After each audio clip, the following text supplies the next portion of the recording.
محترم ناظرین، ہم اپنی آج کی ویڈیو میں حضرت خواجہ شمس الدین کلیر شریف رحمۃ اللہ علیہ کے بارے میں چند گزارشات آپ کے ساتھ کریں گے جو یقیناً آپ کے لیے دلچسپی کا باعث ہوں گی۔ ناظرین کرام، حضرت خواجہ شمس الدین رحمۃ اللہ علیہ حضرت خواجہ علی احمد صابر پیا سرکار رحمۃ اللہ علیہ کے درینہ مرید، خلیفہ اور سب سے پہلے سجادہ نشین ہیں۔ ایک بار حضرت خواجہ علی احمد صابری پیا سرکار رحمۃ اللہ علیہ نے حضرت خواجہ شمس الدین رحمۃ اللہ علیہ کو فرمایا کہ وہ چتور گڑھ چلے جائیں اور وہاں جا کر سلطان علاؤ الدین خلجی کی فوج میں بھرتی ہو جائیں، کیونکہ ان کو ہفت کلیم کی بادشاہت عنایت کر دی گئی ہے۔ اپنے پیر و مرشد کا حکم ملتے ہی حضرت خواجہ شمس الدین رحمۃ اللہ علیہ کلیر شریف سے روانہ ہوئے اور سلطان علاؤ الدین خلجی کی فوج میں جا کر بھرتی ہو گئے۔ ان دنوں سلطان علاؤ الدین خلجی چتور کے قلعہ کا محاصرہ کیے ہوئے تھا۔ حضرت خواجہ شمس الدین رحمۃ اللہ علیہ نہایت دیانت اور امانت کے ساتھ اپنا فریضہ انجام دیتے، رات کے وقت اپنے خیمے میں رہ کر عبادت الہی میں مشغول رہتے۔ سلطان نے کافی عرصہ سے محاصرہ کر رکھا تھا، مگر اسے قلعہ چتور فتح کرنے میں ہمیشہ ناکامی کا سامنا تھا، چونکہ شاہی فوج نے کافی عرصہ سے میدان جنگ میں اپنے خیمے لگا رکھے تھے۔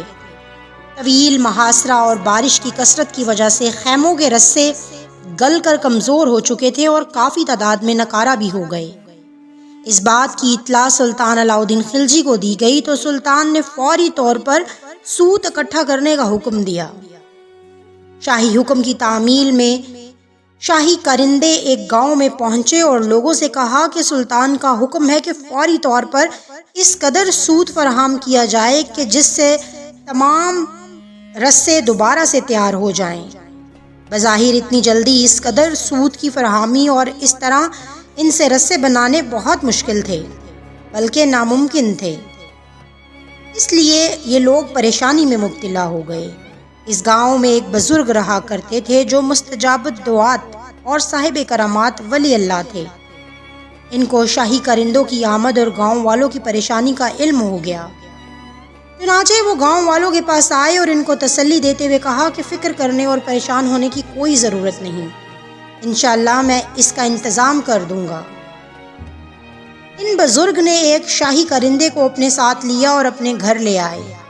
گھر میں ایک ہنڈیا لے کر اس میں ایک سوت کی نلکی ڈال دی، پھر ہنڈیا کے منہ پر کپڑا باندھ کر ایک سوراخ سے نلکی کا سوت باہر نکال دیا، کچھ پڑھ کر دم کیا اور دعا مانگی، اور پھر اس ہنڈیا کو لے کر شاہی کرندے کے پاس آئے اور ان سے فرمایا کہ اس کو لے جاؤ اور سوت کا سرا کھینچ کر جس قدر چاہو رسہ بنا لو، انشاءاللہ سوت میں کمی واقع نہ ہوگی۔ شاہی کرندے اس بزرگ کی بات سن کر بہت خوش ہوئے اور وہ یہ ہنڈیا لے کر خوشی خوشی شاہی لشکر کی قیامگاہ میں پہنچے اور سوت کھینچنا شروع کیا تو وہ سوت کھینچتے چلے جاتے اور رسے بناتے چلے جاتے۔ اس طرح بہت جلد ڈھیروں کے حساب سے رسے تیار ہو گئے۔ بے شمار لشکری اس منظر کو دیکھنے کے لیے وہاں پر جمع ہو گئے اور وہ سب حیران تھے۔ بزرگ کی اس کرامت کی خبر سلطان علاؤ الدین خلجی کو بھی ہو گئی، چنانچہ وہ بذات خود اس جگہ پر گیا جہاں سے ہنڈیا سے سوت نکالا جا رہا تھا، اور اپنی آنکھوں سے اس نے سارا مشاہدہ کرنے کے بعد ان شاہی کارندوں کو لے کر پیدل ہی بزرگ کی خدمت میں حاضر ہونے کی سعادت سے مشرف ہوا۔ قدم بوسی کرنے کے بعد اس نے عرض کیا کہ حضور، بہت پریشان ہوں، کامیابی نہیں مل رہی، میری فتح کے لیے دعا فرمائیے۔ بزرگ نے جواب دیا، جو کام میرے ذمہ تھا وہ میں نے فضل باری تعالیٰ پورا کر دیا۔ جس مقصد کے لیے تم میرے پاس آئے ہو اس کے لیے خود تمہارے لشکر میں ایک خدا رسیدہ بزرگ موجود ہیں، یاد رکھو اگر وہ دعا کرے گا تو تمہاری فتح یقینی ہے۔ سلطان علاؤ الدین خلجی نے اپنے لشکر میں بزرگ کی موجودگی سے بالکل لا علمی کا اظہار کیا تو ان بزرگ نے یہ فرمایا کہ دیکھو، اس بزرگ کی علامت یہ ہے کہ ایک روز رات کے وقت تیز ترین ہوا چلے گی، بارش اور آندھی کے باعث تمام خیمے گر جائیں گے، تمام لشکر والوں کے چراغ گل ہو جائیں گے، لیکن اس بزرگ کا چراغ جلتا ہوا پایا جائے گا، اس کا خیمہ بھی قائم رہے گا، وہ تلاوت کلام پاک میں مشغول ہوگا، اگر اس وقت تم آندھی اور بارش میں تھوڑی سی تکلیف کر کے اس بزرگ کے پاس جا کر اس سے دعا کی درخواست کرو گے تو وہ ضرور دعا کریں گے اور انشاءاللہ تمہیں فتح حاصل ہوگی۔ سلطان علاء الدین خلجی اس وقت بے چینی سے انتظار کرنے لگا۔ آخر کار وہ دن آ ہی گیا۔ بارش کے ساتھ سخت آندھی ایسی چلی کہ خیمے گر گئے، جس سے تمام لشکر والوں کے چراغ گل ہو گئے۔ سلطان فوری طور پر اپنے لشکر گاہ میں ہر طرف پھرنے لگا اور اسے دور سے خیمے میں جلتا ہوا ایک چراغ دکھائی دیا۔ فوراً وہ اس کے پاس پہنچا تو دیکھا کہ حضرت خواجہ شمس الدین رحمۃ اللہ علیہ تلاوت قرآن مجید میں انتہائی مصروف ہیں۔ سلطان دستبستہ ایک کونے میں کھڑا ہو گیا۔ حضرت خواجہ شمس الدین رحمۃ اللہ علیہ نے جب تلاوت کلام پاک سے فراغت پائی تو سلطان کی طرف دیکھا۔ سلطان نے سلام کیا اور حضرت صاحب نے اس وقت آنے کی وجہ پوچھی۔ سلطان نے معذرت کی کہ میں آپ کی قدر و منزلت نہ کر سکا، آپ مجھے معاف فرما دیں۔ اس کے بعد دعا کی درخواست کی۔ آپ نے فرمایا یہاں سے 3 کوس دور جا کر دعا کروں گا، انشاءاللہ اللہ تعالیٰ فتح دے گا۔ ادھر سلطان علاء الدین خلجی نے آپ رحمۃ اللہ علیہ کی ہدایات کے مطابق قلعہ پر حملہ کر دیا، جس کے نتیجے میں خلاف توقع فتح ہو گئی۔ اور فتح کیوں نہ ہوتی، کیونکہ یہی تو شان ہوتی ہے اولیاء اللہ کی۔ دربار عالیہ کے ایک سجادہ نشین نے فرمایا کہ ایک پوسٹ ماسٹر تھا جس کا نام ظہور احمد تھا۔ اس کی رہائش سہارنپور میں تھی۔ اس کا یہ معمول تھا کہ جمعہ کی نماز درگاہ صابر رحمۃ اللہ علیہ میں ادا کیا کرتا تھا۔ وہ ہر جمعہ کو روزہ مبارک پر حاضری ضرور دیتے۔ ایک دفعہ محکمہ ڈاک کے افسران بالا نے جمعہ والے دن پوسٹ آفس کے معائنہ کی تاریخ مقرر کر دی۔ جب بابو صاحب کو معلوم ہوا تو انتہائی پریشان ہوئے، کیونکہ ان کا یہ دن شرعی احکام کے علاوہ روحانیت کے فرائض کی ادائیگی کے لیے بھی مختص تھا۔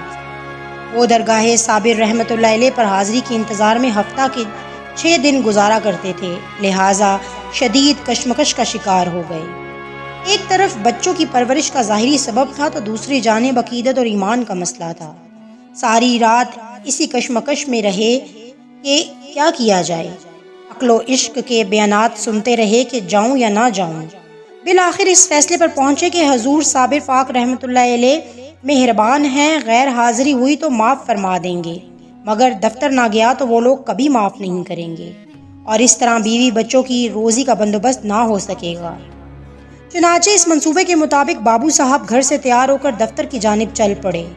قریب ہی ریلوے اسٹیشن پر سہارنپور سے روڈ کی جانب جانے والی گاڑی کی آواز سنائی دی تو عشق نے عقل پر غلبہ پا لیا۔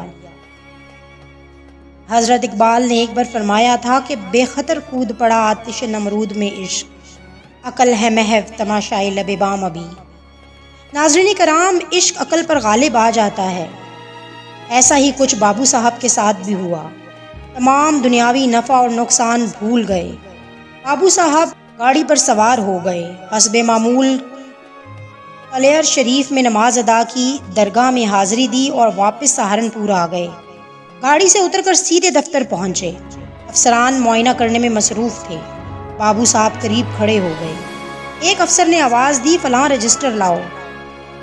محبوب صاحب خود آگے بڑھے اور کمرے سے رجسٹر لا کر پیش کیا۔ افسران اعلیٰ نے رپورٹ لکھی اور روانہ ہو گئے۔ افسران کی روانگی کے بعد بابو صاحب نے ماتحت عملہ سے دریافت کیا کہ معائنہ کیسا رہا۔ انہوں نے کہا، جناب صاحب، معائنہ تو آپ نے اپنے ہاتھوں سے کروایا ہے، صبح سے شام تک آپ ہی تو ان کے ساتھ تھے، آپ نے ہی تو افسران کو خود کھانا کھلایا، چائے پلائی، اور اب آپ ہم سے پوچھ رہے ہیں کہ معائنہ کیسا رہا۔